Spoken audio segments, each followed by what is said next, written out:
अंतर समझने की आवश्यकता है। सुख सदैव स्वावलंबी होता है। सुख किसी व्यक्ति के ऊपर, किसी वस्तु के ऊपर, किसी स्थान के ऊपर निर्भर नहीं कर सकता। सुख आत्मनिर्भर रहता है, जबकि जो बाहर का सुख है, भौतिक सुख है, वो किसी न किसी व्यक्ति पे निर्भर रहता है, किसी वस्तु पे निर्भर रहता है। तो आवश्यकता है अपने आत्म सुख को प्राप्त करने के लिए आत्मनिर्भर बनने की आवश्यकता है। आप सुख पाने के लिए किसी व्यक्ति के ऊपर निर्भर मत रहो कि वो व्यक्ति आपको सुख देगा। किसी वस्तु पे निर्भर मत रहो कि वो वस्तु आपको सुख देगी। किसी स्थान के ऊपर निर्भर मत रहो कि कोई स्थान आपको सुख देगा। यानी आपका सुख दूसरों पर निर्भर नहीं होना चाहिए। देखिए, भौतिक सुख सुविधाएं आज हैं, कल नहीं है। सब दिन समान नहीं होते ना। लेकिन अगर आप एक बार जीवन में आत्म सुख का आनंद लेना सीख जाओ, जीवन में एक बार आत्म सुख का अनुभव करना सीख जाओ, तो आपके बाहर के सुख की आवश्यकता ही नहीं रहेगी। जाने अनजाने में हम सुख को खोजते रहते हैं, लेकिन हमारी दिशा बाहर की ओर रहती है। हम किसी व्यक्ति से सुख पाने की कोशिश करते हैं, हम किसी वस्तु से सुख पाने की कोशिश करते हैं, हम किसी स्थान से सुख पाने की कोशिश करते हैं कि वो वस्तु मुझे मिल जाएगी तो मुझे सुखी हो जाएगी। नहीं, वो टेम्पररी है, अस्थायी है। वो मिलने के बाद में भी आपको संपूर्ण सुख प्राप्त नहीं होगा। आपके सुख की खोज बाहर न होते हुए भीतर होने की आवश्यकता है। आप अगर भीतर से सुखी हो जाओ तो आपको एक स्वावलंबन आ जाएगा, आत्मनिर्भरता आ जाएगी। आप सुख के लिए किसी के ऊपर भी निर्भर नहीं हो। मनुष्य जीवन भर सुख की खोज करते रहता है, सुख को ढूंढते रहता है और सुख के पीछे ही दौड़ लगाते रहता है। और जीवन के अंत समय में जब वो पीछे मुड़ करके देखता है तो उसको लगता है, अरे जीवन भर मैं पैसे के पीछे दौड़ा कि सुख पाने के लिए। पैसा तो प्राप्त कर लिया, खूब धन प्राप्त कर लिया, लेकिन मुझे सुख तो मिला ही नहीं। एक ना कार्टून था एक मैगजीन के अंदर। उस कार्टून में दिखाया गया था, पहले चित्र में चोर और पुलिस दोनों साथ में चल रहे हैं, दूसरे चित्र में चोर पुलिस के हाथ से छूट करके भाग गया, तीसरे चित्र में पुलिस वाला चोर को पकड़ने के लिए भागा, और चौथे चित्र में पुलिस वाला चोर के आगे भाग रहा था। यानी क्या? वो पुलिस वाला काय को भागा था? पुलिस वाले का भागने का उद्देश्य क्या था? चोर पकड़ना। वो उद्देश्य बाजू में रह गया और वो उससे स्पर्धा करने लग गया, चोर से भी आगे भागने लग गया। बिल्कुल ठीक ऐसा ही है। मनुष्य पैसे के लिए इसलिए भागता है कि उसको सुख प्राप्त हो। पैसे के पीछे इसलिए भागता है कि उसको आनंद प्राप्त हो। लेकिन कुछ दिन के पश्चात उसको अनुभव आता है कि पैसा तो प्राप्त कर लिया लेकिन सुख नहीं मिला।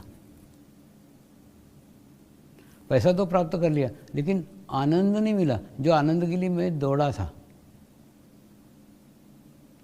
क्या कारण है? कारण है कि जिसको हम सुख समझ रहे हैं वो सुख नहीं, वो सुविधाएं हैं, कंफर्ट। आप सुविधाओं के लिए थोड़ी दौड़े, आप दौड़े थे सुख पाने के लिए, लेकिन सुख बाजू में रह गया और आपकी दौड़ चलती रही और जीवन के अंत तक भी सुख का अनुभव नहीं हो पाए।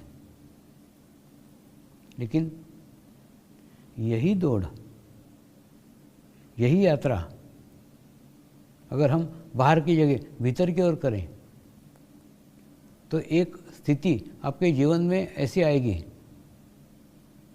जब आपके जीवन में आप तृप्त हो जाओगे, अब आपके जीवन में समाधानी हो जाओगे और मैंने मेरे जीवन में सब कुछ प्राप्त कर लिया, अब कुछ पाने की इच्छा नहीं रही। ऐसा भाव, ऐसी स्थिति आपको आपके इसी जीवन में अनुभव होगी और कई साधकों को हुई। उनकी बाहर की दौड़ समाप्त हो गई, बाहर की खोज समाप्त हो गई और अपने भीतर से ही, अपने अंदर से ही वो सुख को अनुभव करना सीख गए, सुख को ग्रहण करना सीख गए। तो वो सुख के लिए किसी विशेष व्यक्ति पे, वह सुख के लिए किसी विशेष वस्तु पे, वह सुख के लिए किसी विशेष स्थान पे निर्भर रही नहीं, वो भीतर से सुख अनुभव कर रहे हैं। दूसरा, धर्म का मार्ग अलग है, योग का मार्ग अलग है। देखिए, धर्म के मार्ग से चलने से आप बुरे कार्य करने से बच सकते हैं। आपके हाथ से बुरे कार्य नहीं होंगे, अच्छे कार्य होंगे। क्यों? क्योंकि आप देखो ना, सभी धर्मों में एक समान बात बताई गई है, बुरे काम छोड़ो और अच्छे काम करो, बुरे काम छोड़ो और अच्छे काम करो। बस यही बात, यही उपदेश सभी धर्मों में। आप अध्ययन करो सभी धर्मों का, एक ही उपदेश, बुरे काम छोड़ो अच्छे काम करो, बुरे काम छोड़ो अच्छे काम करो। लेकिन कुछ लोग उस उपदेश को सुनते हैं, कुछ लोग नहीं सुनते। इसलिए ऐसा कोई भी उपासना पद्धति नहीं है जिसके अंदर उपासना पद्धति के सारे ही लोग अच्छे हैं। ये उपदेश है, उपासना पद्धति उपदेश है, ये करो, ये मत करो, उपदेश है बाहर से। और बाहर से उपदेश का इतना असर, इतना फर्क मनुष्य पे नहीं पड़ता है। जैसे एक समाज सेवी किसी गांव में गया और गांव में जाकर के उसने वहाँ प्रवचन दिया कि बीड़ी पीना बहुत बुरी बात है, और पीछे पटेल एक बैठा हुआ था, वो बैठे बैठे बीड़ी फूंक रहा था और वो बोल रहा था, हाँ बहुत बुरी बात है, बहुत बुरी बात है, बहुत बुरी बात है। यानी ये प्रचारक ने बाहर से ज्ञान दिया, इस प्रचारक ने बाहर से उपदेश दिया कि बीड़ी पीना बहुत बुरी बात है। वो पीछे बीड़ी फूते पीते पीते बोल रहा है बहुत बुरी बात है, बहुत बुरी बात है। तो ये बाहर से बताया हुआ उपदेश बाहर तक ही रह गया, भीतर तक नहीं गया, अंदर तक नहीं गया। लेकिन समर्पण ध्यान संस्कार में ऐसा नहीं है। समर्पण ध्यान संस्कार में बाहर से कोई उपदेश ही नहीं है। आज 100 से अधिक देशों में समर्पण ध्यान संस्कार से लोग ध्यान कर रहे हैं, मेडिटेशंस कर रहे हैं, और लाखों की तादाद में कर रहे हैं। उसका क्या कारण है? क्योंकि इसके अंदर कोई उपदेश नहीं है। आप जो पीते हो पीते रहो, जो खाते हो खाते रहो, जो खेलते हो वो खेलते रहो, जहाँ जाते हो वहाँ जाते रहो। यानी आप जो भी धंधे करते हैं दिनचर्या में, वो सब मज़े से एकदम करते रहो। इसके अंदर कोई रोक टोक नहीं है, कोई उपदेश नहीं है। क्या होता है मन में? जैसे कोई आदमी बीड़ी पीता है, उसको तुम बाहर से बोलोगे बीड़ी पीना बुरी बात है, छोड़ दे, वो तुम्हारे कहने से शरीर से छोड़ देगा और उसके बाद में कुछ दिन बाद शरीर से पकड़ लेगा। तो इसके अंदर ना बाहर से कोई उपदेश नहीं है कि बीड़ी मत पियो, सिगरेट, कुछ भी नहीं है। एक ही बात है, ध्यान करो, ध्यान करो, ध्यान करो, बस। मैं आपके बगीचे में एक अच्छे किस्म के आम का बीज बो रहा हूँ, तो उसको आम ही आएंगे, ये मुझे पक्का मालूम है, लेकिन आपको नहीं मालूम ना। तो फिर क्या होगा, मैं आपको बोलूँगा जब तक आम नहीं आते पानी दो, पानी दो, पानी दो, और पानी आने के बाद में उसमें बमूल के कांटे नहीं आएंगे, उसमें आम ही आएंगे, ये मुझे पता है। आप भी अनुभव लेके देखेंगे। ठीक उसी प्रकार से हिमालय के गुरु बीड़ी नहीं पीते ना, तो उसके बाद में जैसे आप उसका संस्कार ग्रहण करोगे, तो संस्कार ग्रहण करोगे क्या होगा, वही संस्कार, वही बीज आपके अंदर भी आएगा, और आपके आने के बाद जैसे जैसे वो वृद्धिगत होगा, आपकी सिगरेट, आपकी बीड़ी स्वयं ही छूट जाएगी।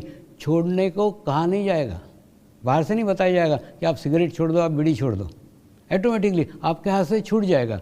यहाँ पे ना एक बड़ा मज़ेदार है कि बाहर से कोई ज्ञान नहीं, कोई उपदेश नहीं, जो करना हो सब करो, केवल जीवन में ध्यान को जोड़ो। हुआ ना, एक नशा मुक्ति केंद्र पे मुझे प्रवचन देने के लिए बुलाया गया, तो वहाँ ना कोई डॉक्टर, एक बहुत बड़ा, जैसे बहुत बड़ा हॉल था, उस हॉल के अंदर सब शराबी बैठे हुए रहते थे।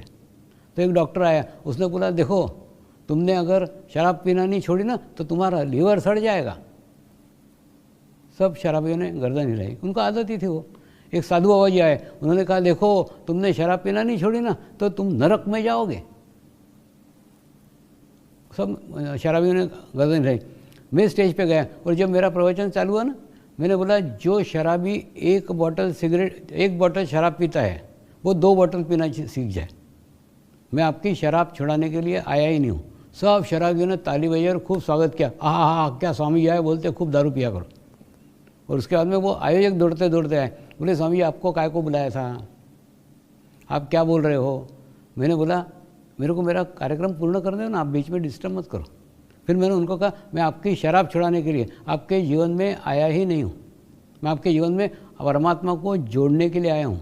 आपके जीवन में जैसे ही परमात्मा जुड़ जाएगा तो अगर शराब अच्छी होगी तो रहेगी, बुरी होगी तो छूट जाएगी। तो कहने का अर्थ क्या है, उसके बाद में उन लोगों ने ध्यान किया, ध्यान का अनुभूति ली, ध्यान का संस्कार लिया, और संस्कार लेने के बाद में 45 दिन तक उसका अनुष्ठान किया। देखिए इसमें अनुष्ठान है। अनुष्ठान में क्या, जो कुछ बीज मिला है वो बीज को वृक्ष बनाना पड़ता है, अपने को मेहनत करना पड़ती है, अपने को साधना करना पड़ती है। तो 45 दिन के बाद में उसमें 90% लोगों की शराब छूट गई। क्यों? क्योंकि हिमालय के मुनि वहाँ बैठ कर के शराब नहीं पीते थे ना।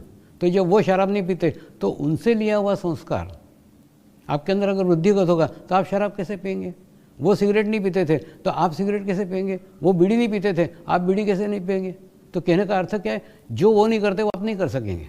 ऑटोमेटिकली वो संस्कार आपके अंदर डेवलप होगा। और फिर क्या होता है, सबका ना एक एक सोचने का ढंग है, ये चीज़ अच्छी है और ये चीज़ बुरी है। इस पर बहस करेंगे तो हम रात भर बहस कर सकते हैं। तो इसके अंदर बहस कुछ नहीं है। जो चीज़ आपके जीवन में अच्छी है वो रहेगी, जो जीवन में आपके अच्छी नहीं वो खुद ही छूट जाएगी। छोड़ने को नहीं कहा जाएगा, इसके अंदर विशेषता है।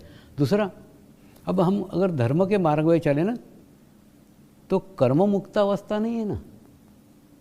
देखिए इसमें बुरा कर्म मत करो, अच्छे कर्म करो, बुरा कर्म मत करो, अच्छे कर्म करो, ये कहा जाता है। लेकिन बुरा कर्म करोगे तो भी वो भोगने के लिए नया जन्म लोगे, अगर अच्छा कर्म करोगे तो वो भी भोगने के लिए नया जन्म लोगे।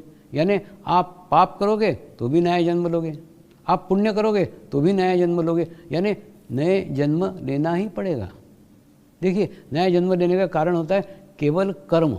आप अगर अच्छे कर्म करते हो तो अच्छे कर्म भोगने के लिए नया जन्म लेते हो, आप अगर बुरे कर्म करते हो तो बुरा कर्म भोगने के लिए नया जन्म लेते हो। यानी नया जन्म से पीछा आपका छूटता नहीं है। धर्म के मार्ग पे चल के ये पीछा छूटता नहीं। फिर कौन सा मार्ग है, फिर कौन सा रास्ता है? जिस रास्ते से सारे कर्म ही नष्ट हो जाए, ऐसा कौन सा रास्ता है, ऐसा कौन सा मार्ग है? ये ना कर्म के विषय में बहुत सारे प्रश्न जापान के साधक सामान्यतः पूछते रहते। जब भी मैं जापान में गया था ना तो इस विषय पे खूब कर्म के ऊपर खूब प्रश्न आए थे। तो उनको मैंने समझाया, समझ लो एक गोल रिंग है, हाँ, उस गोल रिंग में आपका यहाँ पे जन्म हुआ है और ये जन्म से आपको धीरे धीरे धीरे धीरे धीरे धीरे पूरे जन्म के भोग है वो भोग करके यहाँ आने का है। तो बोलते स्वामी जब सारे कर्म भोगने के ही हैं, जो कुछ जीवन में होने वाला है वो होने ही वाला है, तो फिर ध्यान काय को करें, फिर परमात्मा काय को चाहिए। मैंने उनको कहा ऐसा है, अगर यहाँ पे आपका जन्म हुआ है, लेकिन ये जन्म इसलिए हुआ है कि आप आपके जीवन के कर्म नष्ट करें, कर्म से मुक्त हो। लेकिन क्या होता है, जब आप कर्म भोगते हो ना, तो भोगते भोगते भोगते पहले के तो कर्म नष्ट कर लेते हो, लेकिन उसी में नए कर्म के जन्म और जन्म में नए कर्म जोड़ लेते हो, तो कर्म का तो चक्र चलते ही रहता है ना, तो उस चक्र से मुक्ति नहीं है। लेकिन देखिए, अगर आप ध्यान करोगे तो क्या होगा, ध्यान करोगे तो आप आपके पुराने जीवन के कर्म भोगोगे। कर्म से मुक्ति किसी को भी नहीं मिली है, किसी को नहीं मिली है, आपको भी नहीं मिलेगी। तो आपको कोई मोक्ष या मुक्ति नहीं है, तो वो भोगना ही पड़ेंगे। तो क्या होगा, लेकिन वो अगर अकेले भोगोगे तो उसकी तकलीफ़, उसकी चुभन आपको आएगी, और सामूहिकता में भोगोगे, कलेक्टिविटी में भोगोगे, तो उसकी चुभन, उसकी तकलीफ़ आपको महसूस नहीं होगी। कैसे, मैं आपको बताता हूँ। समझ लो एक पानी का ग्लास है, उस पानी के ग्लास में 1 चम्मच काली शाही डाल दो, तो 1 चम्मच काली शाही से पूरे ग्लास का पानी काला हो जाएगा। लेकिन वही 1 चम्मच काली शाही अगर हम जाकर के गंगा नदी में डाल दें, तो वो काली शाही कहाँ चली गई पता भी नहीं चलेगा, पता ही नहीं चलेगा। तो वहाँ जाके क्या वो गोरी हो जाएगी? नहीं, काली शाही का अस्तित्व काला ही रहेगा, अस्तित्व नगण्य हो जाएगा। ठीक उसी प्रकार से आप आपके जीवन के भोग भोगोगे, पाप कर्म भोगोगे, लेकिन जब सामूहिकता में भोगोगे, कलेक्टिविटी में भोगोगे, तो कब भोग लिए आपको उसका पता भी नहीं चलेगा।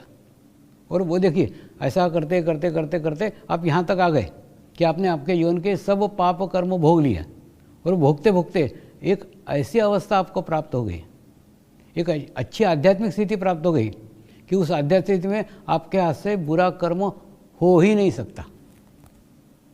उसके बाद में धीरे धीरे धीरे यहाँ तक की स्थिति में आए, इसमें आने के बाद में आपके हाथ से बुरा कर्म हो नहीं सकता। दूसरा, अच्छा जो कर्म करो वो गुरु के माध्यम से आप परमात्मा को समर्पित करो, गुरु कृपा में हुआ है, ऐसा बोलते हो। और बोलते नहीं, ऐसा मानते हो, बोलना काफ़ी नहीं है, मानते हो कि जो कुछ हुआ है वो गुरु कृपा में हुआ है। यानी देखो, ये एक ऐसी अवस्था यहाँ आपको प्राप्त हो गई, आपने आपके पुराने जीवन के सारे कर्म भोग लिए, उसके बाद में आपसे बुरे कर्म हो नहीं रहे, उसके बाद में आपके हाथ से जो अच्छे कर्म हो रहे हैं वो भी परमात्मा को समर्पित कर रहे हैं, तो आपके साथ आप कुछ बांधते ही नहीं हो। तो एक स्थान पे, एक जगह आपको यहाँ जा कर के एक ऐसी अवस्था प्राप्त हो जाती है जब आपके जीवन में कोई पाप कर्म नहीं रहते, कोई पुण्य कर्म नहीं रहते, एक शून्य की अवस्था, कर्म मुक्त अवस्था उसको कहते हैं। इसी को मोक्ष की स्थिति कहते हैं। मोक्ष मरने के बाद नहीं मिलता, मोक्ष की स्थिति आपको आपके जीवन काल में प्राप्त करना पड़ती है, और उसके बाद में यहाँ मिलने के बाद में जब आपका शरीर छूटे तो मृत्यु है। तो मृत्यु के बाद में मोक्ष कभी नहीं मिलता, मोक्ष आपको आपके जीवन काल में ही प्राप्त करना पड़ता है। ये केवल योग के माध्यम से ही संभव है कि आपको एक कर्म मुक्त अवस्था आपके जीवन में प्राप्त हो, जहाँ आपके जीवन के सारे पिछले जन्म के कर्म भोग लिए हो, जहाँ जाकर के आपसे बुरे कर्म हो ही नहीं रहे हो, और एक ऐसी अवस्था जहाँ अच्छे कर्म करो वो कर्म भी अपने साथ बांधते नहीं हो, एक कर्म मुक्त अवस्था आपको प्राप्त हो जाती है। आपने कई जगह, कई स्थानों पे देखा होगा, माँ बाप मर जाने के बाद में उनके नाम से दान दिया जाता है, उनको नाम से डोनेशन दिया जाता है। मतलब वो बेचारे अपने जीवन में बैलेंस करके गए होंगे, ये और पुण्य कर्म उनके नाम से जोड़ देते हैं, यानी वो पुण्य कर्म भोगने के लिए फिर दूसरा जन्म लेंगे ना। इसलिए आप देखो, इतने सारे आश्रम से, इतने सारे स्थान हैं और लाखों रुपए का डोनेशन आता है, लेकिन कहीं पे भी कोई किसी नेम प्लेट नहीं लगी कि फलाने फलाने ने ये बांध काम कर दिया, फलाने फलाने के मदद से ये हुआ, किसी का नाम नहीं है। क्या कारण है? ये मर्म, ये ज्ञान हमारे लाखों साधकों को है। उसके कारण कोई भी साधक अपना किया हुआ कर्म कभी अपने साथ बांधता नहीं है, कभी नहीं बोलता कि मैंने किया है, मैंने किया है। क्यों? क्योंकि अपने उसको मालूम है, अगर मैंने किया बोला तो मेरे अकाउंट में लिखा जाएगा, और मेरे अकाउंट में लिखा गया तो मेरे को दूसरा जन्म लेना पड़ेगा। तो इसमें कर्म मुक्त अवस्था प्राप्त हो सकती है। संत ज्ञानेश्वर जी ने एक विश्व धर्म की कल्पना की थी, एक विश्व धर्म की कल्पना की थी। विश्व का एक ही धर्म है, हमारे पूर्वजों ने वसुधैव कुटुंबकम की कल्पना की थी, तो क्या वो कल्पना, क्या वो विश्व धर्म कल्पना था? उसको कोई आधार नहीं था? उसको क्या आधार रहा होगा? उसको थोड़ा गहनता से सोचने की आवश्यकता है। उसका आधार कोई भी मूर्ति नहीं हो सकती, उसका आधार कोई भी देवता नहीं हो सकता, उसका आधार कोई भी उपासना पद्धति नहीं हो सकती, उसका आधार कोई भी भाषा नहीं हो सकती। तो कौन सा ऐसा आधार है, कौन सा ऐसा मार्ग है जिस मार्ग से विश्व धर्म की कल्पना साकार हो सकती है, जिस मार्ग से वसुधैव कुटुंबकम की कल्पना साकार हो सकती है? वो मार्ग है योग का मार्ग, अनुभूति का मार्ग।